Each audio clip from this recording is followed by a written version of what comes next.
Good afternoon, everyone. Well, it's another video here, but this is kind of like show you what's going on here and as far as the shed is concerned. I don't know if I should show you this or not. I've thought about it. For the last 2 or 3 days, I've been working inside the shop, and my worst nightmare has come true. The valley up here, which I knew would start leaking, the valley between the shop and the main shed, that was always a weak point. That was always a hard area to seal. I got a leak, and I had one of my drawers that I made out of pressure-treated wood because I just happened to have it on hand. And it sits on the shelf, and I had all my new old stock vacuum tubes in it. It was soaked, and I had to throw all the little boxes away. There was about 20 tubes maybe. That was a heartbreak. Of course, the water didn't hurt the tubes, but I had to throw out all that. I had mildew on it and everything. It was terrible. Now, I'll show you that. You'll probably see the ladder here. Now, with my bad knees and being very unstable, somebody's got to do this. Otherwise, I'm going to have every damn thing in that shop destroyed. It's one thing if the main shed leaks, which it don't seem to be, but to have the shop leak anywhere is a disaster. So I'm going to show you, I'm going to take you in the shop first, and I'll show you what I've been doing, and as a temporary control of the water that's coming in there until I can get the leak fixed, if I can, short of buying a very expensive tarpaulin and cover the whole shed, which is going to take 2 or 3 or 4 guys to put on and line it up and everything. And tarpaulins don't hold up good in the weather. The sun, the UV rays, destroys them in a few years. Alright, so I'm going to take you in the shop now. Okay, this here is the drawer that I made. I made 2 of them, one here, one here. Might have shown a video on it. It just happens to be a 1x6 pressure treated that I used to get at the bargain bin. You can see the orange paint on it. Well, that was the good old days when you can get pieces of wood, even plywood. That's how I built this shed at Home Depot, but you can't get it anymore. So what happened was, I'm going to take you up to the top, the second shelf where the Hallicrafters S107 is, and I have an area cleared out up there because I got to maintain that area and keep a very close eye on it. Now, I noticed when I did this job here, down in the corner, okay, after I cleared everything out, there seems to be a dark area against the back wall and over here, and it felt damp, and I says, great, damn thing's leaking on me. There didn't seem to be any water coming down on this shelf. It came down in the corner a little bit and got there, but very, very little.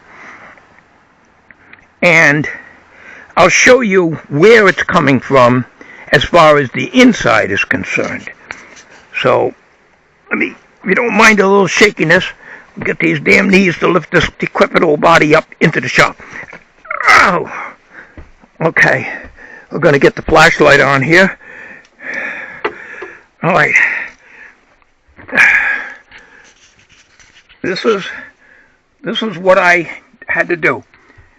You can see right where the flashlight is, there's a drop of water right there, over there, and let's see if I can get this light. Yeah. Fortunately, the plywood is dry, so I'm able to put some masking tape and some of this plastic foam in here, and then I got some water in here. Thank goodness I didn't throw out the baking tray. My wife didn't want it a few years ago, so I had it in the shed, and thank goodness I had that. And another plastic container here, and you can see there is a little bit of water in there. See it? So I pulled everything out of the top, and there's no water coming out here. So what it's doing is, and I'm not pulling this out to show you, but maybe I can show you. I can find a switch on this thing and turn it off. I can show you over here. If you look behind the Navy oscilloscope right there, you see some wood that I put in there. It just happened to be, I think it's pressure treated. Just happened to be that I was lucky to get it. And the slope of the roof that comes off the snowblower shed comes down to about where that outlet is, okay? So no water is coming in at that point. So it's not affecting the top shelf here at all, because I took everything out all the way up, and I looked in the back of the Navy scope, and it isn't wet there. It's only here. And over this area, I was worried about my tube manuals and stuff, and everything's dry back there. It looked like mouse droppings in here. I don't know. I don't like the looks of that. There's only one place that they could be coming in, and that's the area on the header to the 2x4 roof joist. Okay? And it's got this 3/4 inch styrofoam board, insulating board on it. So those areas are everything's going to have to come down, and those areas are going to have to be closed off. Right now I got a strong smell of mothballs in here, which I loaded up in there, threw them in all the way up through there, and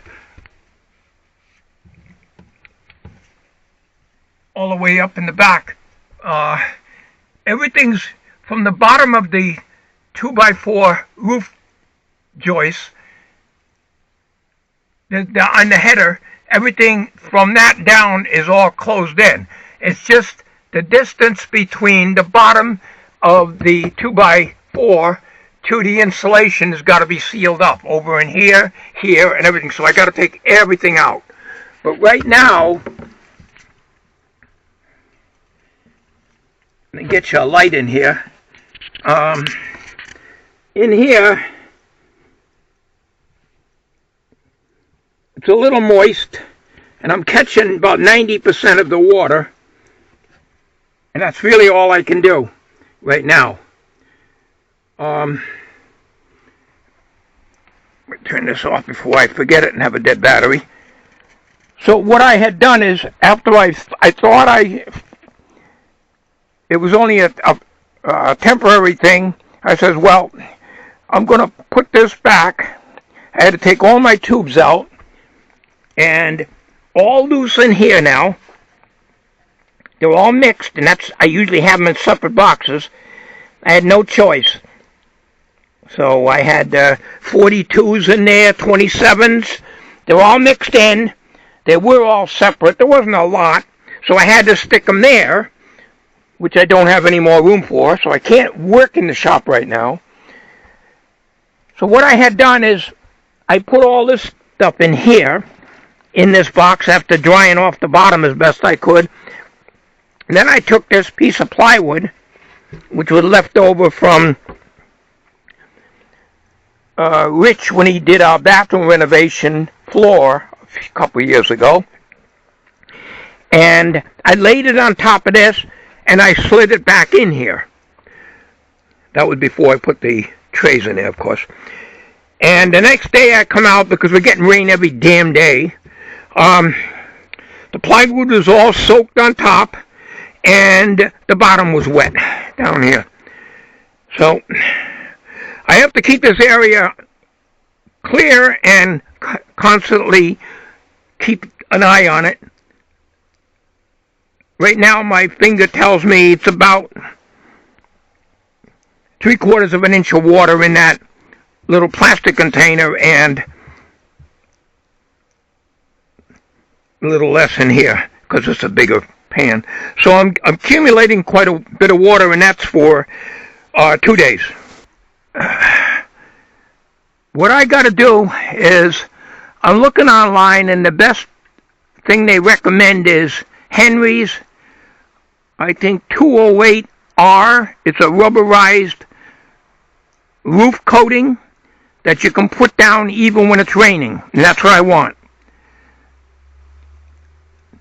About a half hour ago, I climbed up there. I'm very, very nervous because knees are very, very weak, and somebody's got to do it. I can't hire somebody. It would cost thousands and thousands of dollars, and the whole roof would have to be replaced. It's a mess up there.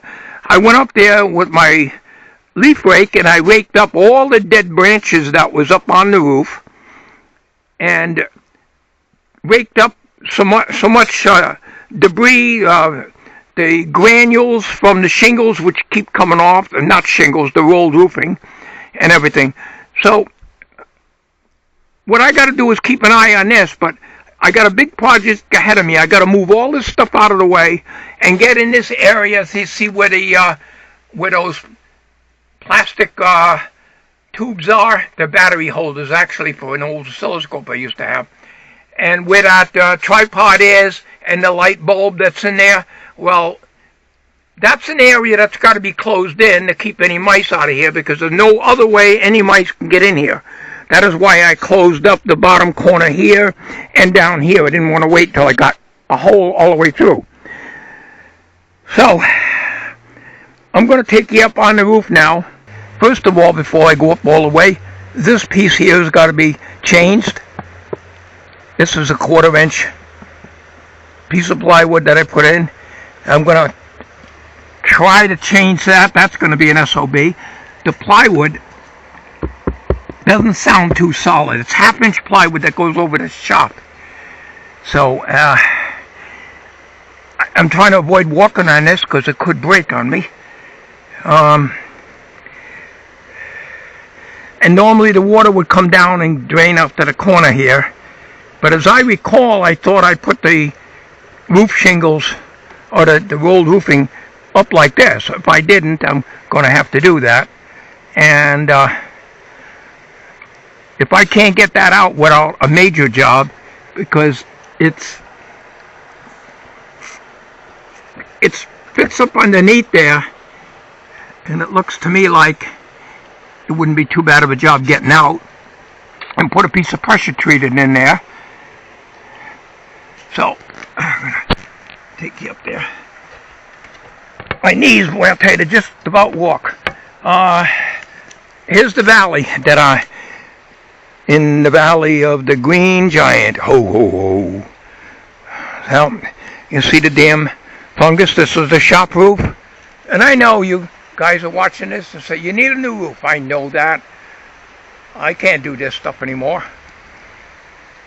And when I could do it, what I would probably do is to get some plywood and go over the top of this and then re-shingle that. And wouldn't even bother taking this off. But this is too big of a job here. I'm not sure how big the shed is, but this part of the roof here, the shop, from here to here is 8 feet. So it's an 8-foot piece of 1/2 inch plywood, which is what I use. And the downward slope here is from the main shed, and then I continued it out on the snowblower shed out to here. Well, the valley, as you can see, the shop roof goes in here. The valley, I put in aluminum flashing. A couple of times I did. Tar paper or 30-pound felt, and several buckets of tar, or roofing tar. And throughout the years, but for some reason it just doesn't work out. When I built this, I probably could have come with a straight roof, flat, from the peak of that. In other words, tap into that at the peak and come right out to here at the peak, so it would be a flat roof. But then you're dealing with a flat roof, which just has a tendency to leak and could collapse if it accumulates and sags. See how nice our house roof is? That's the best thing we ever did, is to have the fella come and spray that strong chemical on there and power wash it with the low setting. this should have really have been done, but that would have been a lot of money. I think we paid $550 to have that done and the siding. But it was well worth it because it cost us back in 2011 $6,500 to have a roof done on the mobile home. And very few people do mobile home roofing. It's very hard to get anybody to do a mobile home roof. So anyways, I'll get the camera up higher because I don't want to climb up any higher. And we'll show you.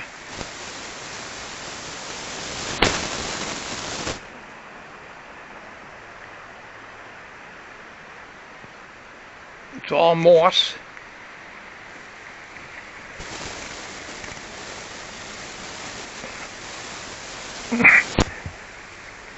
The roofing that I used, I got at Home Depot, was at a discount. And when I got it, the granules were coming off as fast as I can. Look at it. Look at this crap. There's no granules here at all anymore.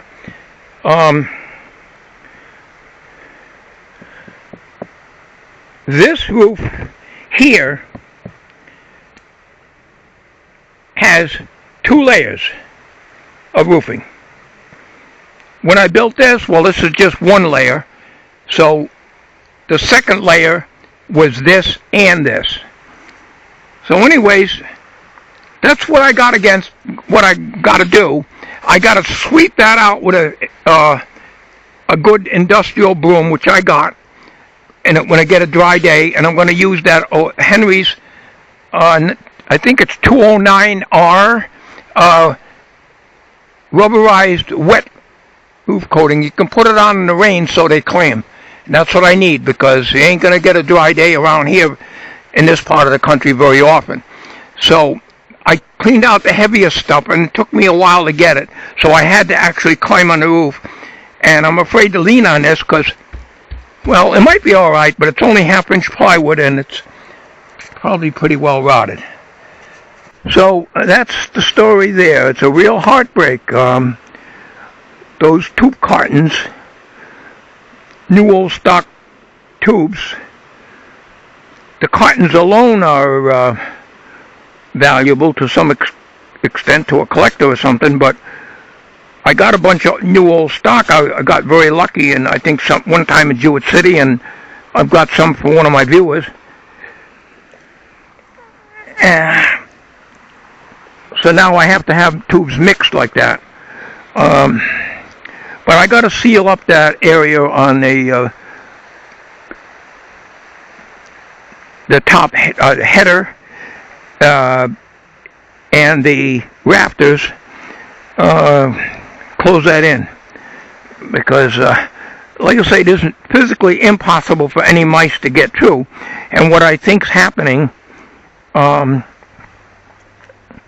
my guess is, I don't know what the condition is underneath, but the OSB crapboard is all rotted out on the back wall, and the back of the plywood, the 3/4 inch, which facing the inside of the shop, when I tap on it, it sounds like it's very thin.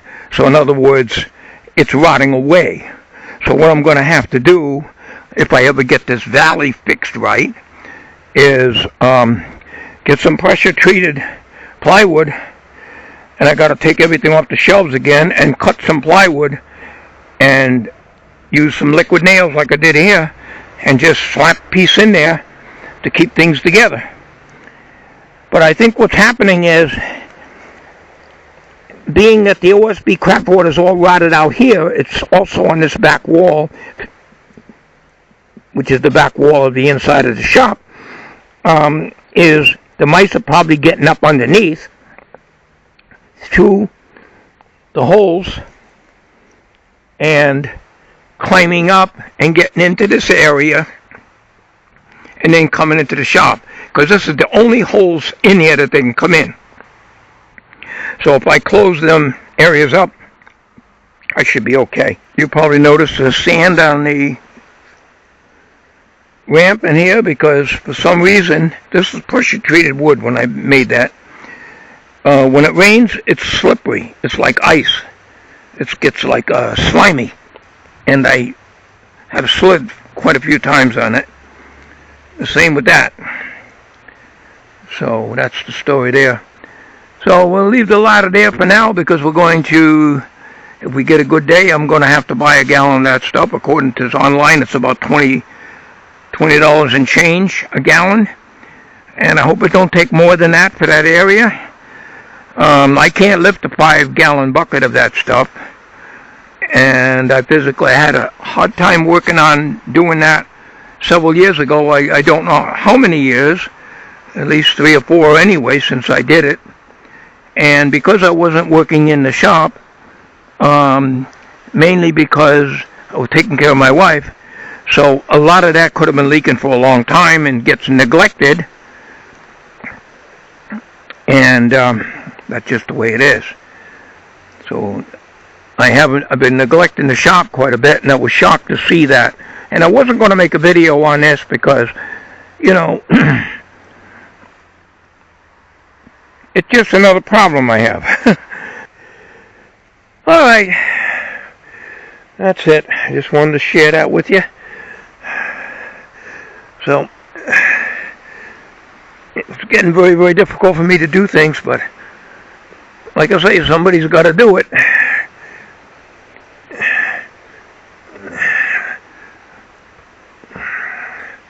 I got to get in and see if my wife needs anything. We'll put this video together.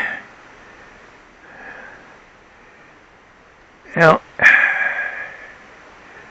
yeah, all the friends I have are all either gone, had, or old like me, you know. So I can't really afford it to hire somebody. And the guy that did my back door, Rich, and the bathroom, he don't do roofs anymore, and it would probably cost me at least $1,000 to have a roof on here, maybe even more. And no, we can't do that. We got so many things going on now.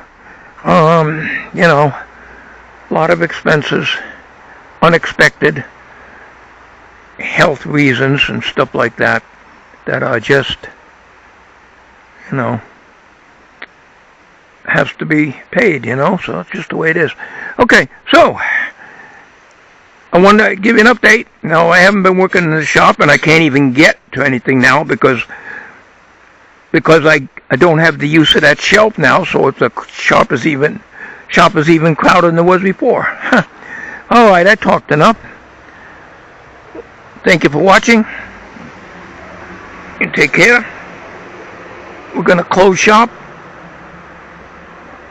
And I'll see you later. Good day.